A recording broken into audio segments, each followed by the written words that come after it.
In late 1956, the first fuel-injected Corvettes left the factory with a promise 283 horsepower from 283 cubic inches. No American car had ever achieved 1 horsepower per cubic inch, naturally aspirated. The engineering was brilliant, the performance was undeniable, and within 3 years, dealers would be begging customers to let them rip the system out and install carburetors instead. How did Chevrolet's most advanced engine become its biggest service disaster? And what hidden compromises doomed the Fuelie before the first car ever reached a showroom? Stay with me, because this story reveals something Chevrolet never wanted you to know. The 1957 Corvette with option code 579D carried a 283 cubic inch V8, topped with Rochester's Ramjet fuel injection. It made 283 horsepower, achieving the mythical 1-to-1 ratio that European exotics celebrated. Car magazines praised its instant throttle response. Chevrolet's marketing team called it the future of American performance. But the service bulletins told a different story. By early 1958, dealers were reporting idle problems, hard starting, fuel leaks, and failures that required specialized tools most shops didn't own. Mechanics trained on Carter and Holley carburetors stared at the aluminum fuel meter with its 40 internal components and didn't know where to start. Parts were expensive, diagnosis was difficult, and fixing one problem often revealed 3 more. The engineering was brilliant, the execution was flawed, and the gap between what worked on the test stand and what survived in customer hands was wider than anyone at Chevrolet had anticipated. Early buyers discovered the reality quickly. Cold starts required a precise throttle technique that varied from car to car. Fuel contamination caused by dirty gas station pumps could clog the system within weeks. And when something went wrong, repair bills often exceeded $200, serious money in 1958.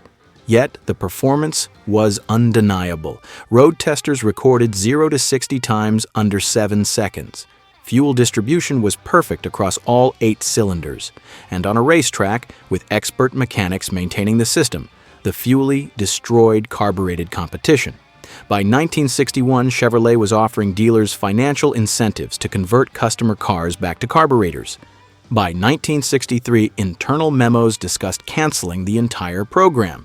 And by 1965, the most advanced production engine Chevrolet had ever built would disappear from the order sheet, replaced by simpler 4-barrel setups that engineers knew were technically inferior, but infinitely more reliable. Today, those same troublesome engines sell for $300,000 at auction. Collectors hunt them obsessively. And the system that frustrated mechanics now represents the holy grail of Corvette performance. To understand how this moment became possible, we need to go back to the world that created it. The year was 1954, and American automakers were watching European sports cars with growing concern. Mercedes-Benz had introduced the 300 SL with direct fuel injection, delivering performance that embarrassed carbureted rivals. Ferrari was testing injection systems on racing engines. And across the Atlantic, sophisticated buyers who could afford to import these machines were discovering that European engineering offered something American V8s couldn't match: precision. General Motors chief engineer Ed Cole saw the problem clearly.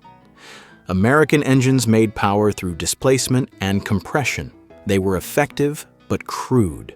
Carburetors distributed fuel unevenly across multiple cylinders. Mixture control was approximate.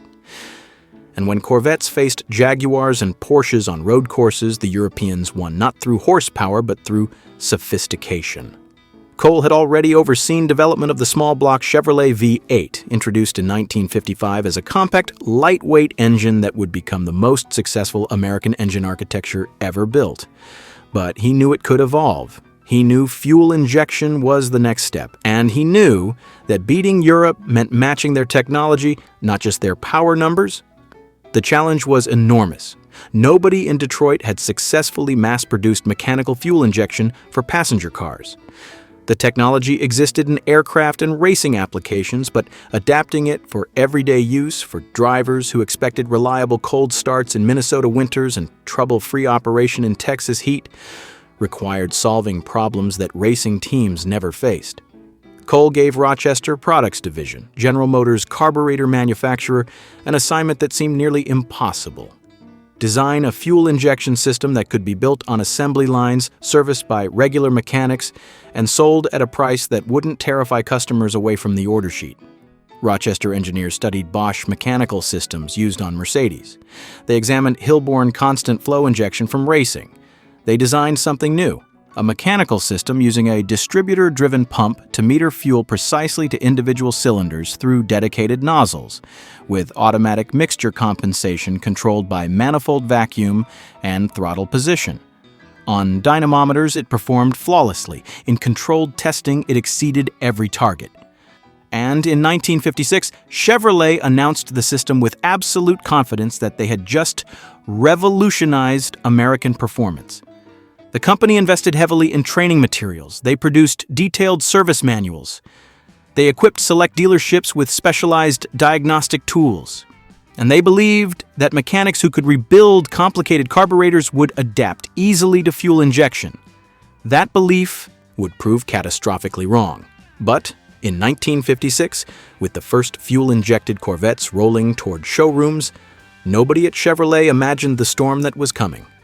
Every revolution carries hidden costs, and this one was about to reveal them in service departments across the country.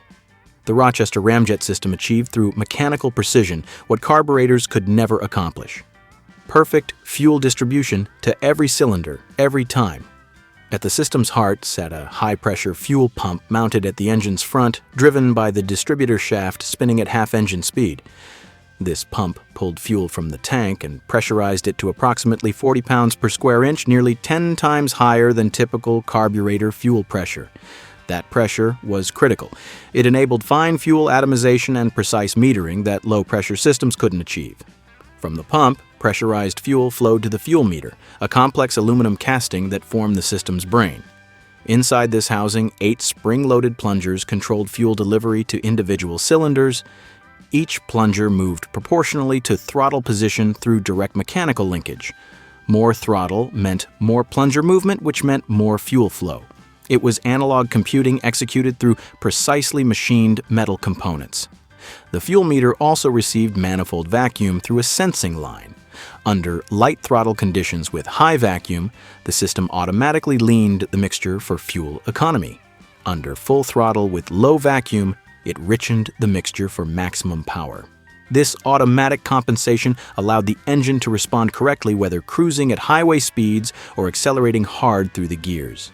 From the meter, fuel traveled through 8 individual lines to 8 nozzles positioned in the intake manifold runners, 1 per cylinder, located just above each intake valve.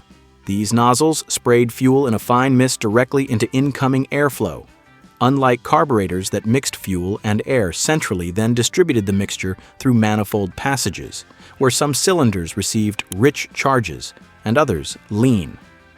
Fuel injection delivered identical mixture to every cylinder consistently. The performance advantage was measurable. According to period dynamometer testing, the fuel-injected 283 made peak power at 6,200 RPM and maintained flat torque delivery from 3,000 RPM upward. Throttle response was instantaneous because there was no carburetor bowl to refill. Cornering performance improved because fuel couldn't slosh away from pickup tubes during hard lateral acceleration. But this precision demanded complexity that terrified service departments. The fuel meter contained over 40 individual components, many smaller than a dime. The injection nozzles could clog from microscopic particles in contaminated fuel. The vacuum sensing diaphragm could tear, causing rich or lean, conditions that were difficult to diagnose without proper gauges. And the high fuel pressure meant any leak anywhere in the system created fire hazards that made insurance underwriters nervous. Chevrolet published a 72-page service manual dedicated exclusively to the Ramjet system.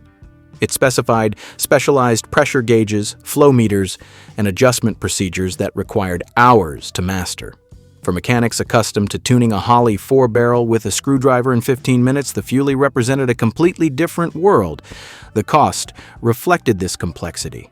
Rochester charged Chevrolet $484 for each complete fuel injection system, compared to approximately $70 for a comparable 4-barrel carburetor setup. Chevrolet passed this cost directly to customers as a $500 option. In 1957, that represented serious money, roughly 15% of the Corvette's base price. Performance justified the premium for enthusiasts who understood what they were buying. But every breakthrough carries vulnerabilities, and the Ramjets were about to become painfully obvious. The problems appeared within weeks of the first customer deliveries in late 1956. Dealers began reporting inconsistent idle quality that varied from car to car, sometimes from day to day on the same car. Some Fuelies idled smoothly at 600 RPM. Others hunted between 400 and 900, surging and falling in patterns that frustrated owners and baffled mechanics. The cause was often microscopic contamination in the fuel meter plungers, particles invisible to the naked eye but large enough to prevent proper plunger seating. Cold starting became an art form rather than a simple procedure. Unlike carburetors with automatic chokes that required no driver input, the Fuelie demanded precise throttle technique. Too much throttle flooded the engine. Too little prevented firing. Chevrolet issued multiple service bulletins attempting to standardize the procedure, but experienced owners discovered that every car seemed to want something slightly different, usually learned through frustrating trial and error over winter months. Warranty claims began accumulating at alarming rates. Fuel meters failed within the first year of ownership far more frequently than engineering predictions suggested. High-pressure pumps wore prematurely in dusty climates. Nozzles clogged in regions where fuel contamination was common. Each failure meant expensive replacement parts and labor hours that came directly from dealer profit margins. Inside Chevrolet's engineering offices, tensions escalated. Ed Cole defended the system publicly, pointing to racing victories and magazine praise. But finance department analysts were tracking warranty costs climbing steadily month after month. Sales managers heard from dealers who were actively steering customers toward carbureted options because service headaches weren't worth the small profit from selling the fuel injection upgrade. Rochester products scrambled to address problems. Engineers redesigned the fuel meter plungers twice between 1957 and 1959, trying to improve contamination resistance. They modified pump seals, they added inline fuel filtration, but each improvement added cost to an already expensive system, and the fundamental complexity remained unchanged. By 1959, Chevrolet implemented a quiet but significant policy change. They began offering dealer financial incentives for customers who wanted to remove fuel injection systems and install carburetors instead. Official company language called this customer preference accommodation, but internal memos revealed it as damage control. Every converted Fuelie represented another data point supporting program cancellation. The racing world told a dramatically different story. Dick Thompson won the 1956 SCCA National Championship driving a fuel-injected Corvette. Pikes Peak Hill climb events saw Fuelies dominate their displacement classes. In competition environments where expert mechanics maintained systems properly, where fuel quality was controlled, where complexity could be managed through expertise, the Ramjet proved superior to any carburetor. But racing represented perhaps 1% of total Fuelie production. The other 99% sat in customer driveways across America, operated by regular people who simply wanted their expensive sports car to start reliably every morning and not strand them at traffic lights. Internal General Motors documents from 1961 show engineers confronting an uncomfortable reality. American fuel supply infrastructure wasn't clean enough for the system's tight tolerances. Gas station underground tanks contained rust, water, and sediment. Fuel pumps delivered contamination with every fill-up. The fine mesh filters Chevrolet specified needed replacement every few thousand miles to prevent system damage. But most owners never changed them because they didn't know the filters existed or understand their critical importance. By 1962, production statistics revealed the hidden truth. Of 14,000 Corvettes built that year, only 1,600 were ordered with fuel injection. The option that was supposed to revolutionize American performance had become a niche product for dedicated enthusiasts willing to accept quirks and maintenance demands that average buyers found unacceptable. Engineers discussed potential fixes in meetings throughout 1963 and 1964. Electronic controls were too expensive and unreliable. Redesigning the mechanical system for better contamination tolerance would require complete retooling, and market demand was falling as word spread about service difficulties. Could the system have survived if American fuel infrastructure had been cleaner? If dealers had invested more heavily in training? If customers had been more willing to perform specialized maintenance? The questions lingered in conference rooms, but the business reality was clear. When Chevrolet discontinued the Rochester Ramjet fuel injection option after the 1965 model year, the automotive press barely acknowledged it. Road and Track published a brief notice in their industry news section mentioning that Chevrolet had replaced mechanical fuel injection with improved carburetor options for the Corvette line. Car and Driver didn't mention the cancellation at all. The system that had generated enthusiastic headlines 8 years earlier disappeared with minimal fanfare, overshadowed by news about big block engine options and upcoming body style changes. Dealer service departments responded with undisguised relief. Service managers who had spent years managing Fuelie warranty claims could finally recommend Corvettes without mental reservations. Mechanics who had struggled with fuel meter rebuilds went back to familiar carburetor work, and warranty expense reports showed dramatic improvements almost immediately as fuel system problems dropped to normal levels. Customer reactions split sharply. Some owners immediately converted their Fuelies to carburetors, either through dealer incentive programs or with aftermarket components. They valued reliability over bragging rights. These converted cars typically sold on the used market for less than equivalent carbureted Corvettes because buyers assumed, often correctly, that the original fuel injection had been removed due to chronic problems. Other owners kept their systems intact and operational. They mastered the quirks. They found mechanics who understood Ramjet architecture. They discovered that properly maintained fuel injection, once you learned its demands, delivered performance that justified the extra effort. These dedicated owners formed informal networks, sharing service techniques and parts sources, creating the foundation of what would evolve into a passionate Fuelie enthusiast community. According to General Motors' internal production records, approximately 11,000 fuel-injected Corvettes were manufactured between 1957 and 1965. Industry estimates from the early 1970s suggested fewer than half still retained original injection systems.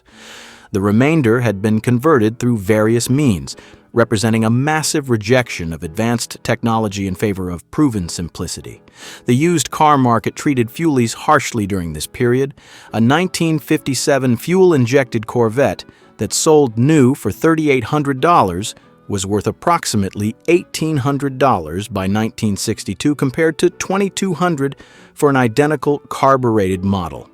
Buyers feared complexity. They worried about parts availability becoming worse over time.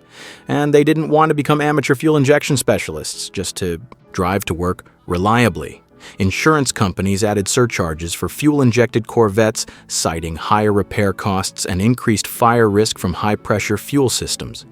Some policies explicitly excluded fuel injection components from coverage, forcing owners to self-insure against expensive failures. Inside General Motors, engineers who had developed the Ramjet moved on to other projects. Rochester Products Division continued manufacturing limited quantities through 1965, primarily for service replacement parts, but all new development ceased. Manufacturing tooling was eventually scrapped, and institutional knowledge about building and servicing mechanical fuel injection gradually faded from corporate memory. Parts availability became increasingly problematic. By 1970, certain Ramjet components were no longer available through normal dealer channels. Owners needed to find used parts from salvage yards or pay premium prices for new old stock components held by specialized suppliers. This part's scarcity pushed more owners toward carburetor conversions.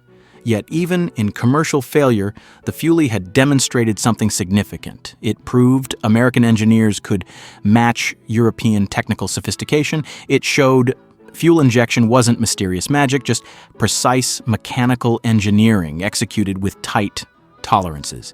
And it revealed, through painful real-world experience, that technological advancement means nothing without supporting infrastructure and realistic expectations about user capabilities. The hidden truth was becoming clear. The Ramjet failed not because the engineering was wrong, but because everything around the engineering wasn't ready to support it. But history has a habit of rediscovering what it once discarded. By the mid-1970s, something unexpected began developing in collector car circles. Enthusiasts started actively seeking the original fuel-injected Corvettes that had been rejected and discarded a decade earlier. The same complexity that frustrated mechanics in 1960 now represented ambition and craftsmanship. The same high costs that discouraged buyers now signaled exclusivity and rarity. And the Fuelie, once the problem child of the Corvette family, began transforming into something approaching legend status. Auction prices tracked this dramatic perception shift. A 1957 fuel-injected Corvette that might have sold for $3,000 in 1975 was bringing $12,000 by 1980. By 1990, pristine examples with documented original injection systems were crossing six figures at major auctions. Today, the most desirable fuel-injected Corvettes, particularly 1957 models with the 283 horsepower rating, regularly sell for $300,000 or more at Barrett-Jackson and Mecum events. The irony wasn't lost on surviving engineers. Ed Cole, who had championed the Ramjet, despite internal resistance and commercial disappointment, lived to see his controversial project vindicated by collectors willing to pay extraordinary premiums for the very complexity that had doomed it in the marketplace. But the Fuelie's influence extended far beyond collector valuations and auction results. When Chevrolet introduced electronic fuel injection on the 1982 Corvette, engineers carefully studied the Rochester Ramjet's strengths and weaknesses. They understood what had worked, the precise fuel metering and individual cylinder delivery, and what hadn't, the mechanical complexity and contamination sensitivity. Lessons learned from the Fuelie's commercial failure directly informed design decisions for modern port injection systems that would become industry standard. The restoration and specialty parts community developed deep expertise around Ramjet systems. Companies like Corvette Central and Zip Products began manufacturing reproduction components that original Rochester parts catalogs no longer supplied. Expert rebuilders like specialists in Florida and California built entire businesses exclusively around rebuilding and tuning Fuelie systems. Online forums created extensive knowledge bases preserving service techniques that had nearly disappeared from automotive culture. Modern electronic fuel injection systems for classic cars owe conceptual debt to the Fuelie. The principle of individual fuel delivery to each cylinder, revolutionary in 1957, became universal by the 1990s. Even physical layout details with fuel rails feeding individual injectors positioned near intake valves echo Rochester's original design philosophy.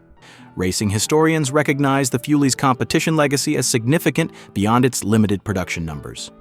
SCCA championships won by fuel-injected Corvettes in the late 1950s helped establish Chevrolet's performance credibility with serious enthusiasts. Drivers proved American engineering could compete with European exotics not through brute displacement advantages, but through technical sophistication and precision. The cultural impact resonates in unexpected ways throughout automotive enthusiast culture. When journalists discuss gaps between engineering ambition and real-world practicality, the Fuelie serves as the primary cautionary example. When collectors debate whether originality matters more than functionality, fuel-injected Corvettes sit at the center of arguments. And when engineers push for innovation despite market resistance, someone inevitably mentions Rochester Ramjet as both inspiration and warning. Today's automotive landscape, dominated by direct injection, turbocharging, variable valve timing, and hybrid systems, exists partly because engineers like Ed Cole were willing to fail publicly in pursuit of technical progress. The Fuelie taught Detroit that complexity without infrastructure support equals commercial failure, but it also proved that technical ambition retains long-term cultural value even when short-term execution falls short of promises. The sound of a properly tuned Ramjet at full throttle, 8 individual fuel streams atomizing into rushing intake air, the mechanical tick of the high-pressure pump, the instantaneous response to throttle input, wasn't just horsepower measured on dynamometers. It was defiance cast in aluminum and precision machined steel, a declaration that American engineers could build systems as sophisticated as anything from Europe. What began as an ambitious experiment in matching European technical sophistication became automotive legend, long after factories stopped building them and dealers stopped servicing them. Return to that dealership in Cleveland, March 1959. The frustrated customer with his misbehaving Corvette, the confused mechanic, the service manager reaching for another warranty claim form. That scene repeated thousands of times across America during the Fuelie's production years. Each incident represented a small failure, a broken promise, a gap between engineering ambition and real-world reality. But those same frustrated mechanics, those same disappointed customers, were witnessing something genuinely revolutionary, even though they couldn't appreciate it in the moment. The Fuelie represented American automotive engineering at its most audacious and most flawed simultaneously. It proved Detroit could innovate beyond displacement and carburation. It demonstrated that technological leadership required more than brilliant design. It demanded infrastructure, comprehensive training, accessible part support, and realistic expectations about what average users could maintain. The engines that mechanics cursed in 1960 now command respect and astronomical prices, not despite their complexity, but because of it. Collectors understand the Ramjet represented a moment when Chevrolet attempted something genuinely difficult, when engineers prioritized performance over profits, when ambition exceeded practical execution. And in automotive enthusiast culture, that kind of bold attempt, even ending in commercial failure, earns lasting reverence. The hidden truth behind the Fuelie isn't simply that it failed commercially.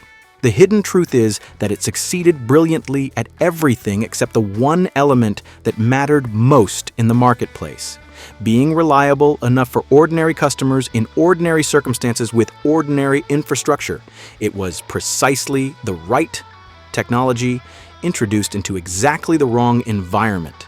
A functional glimpse of the future built before the real world was ready to support it.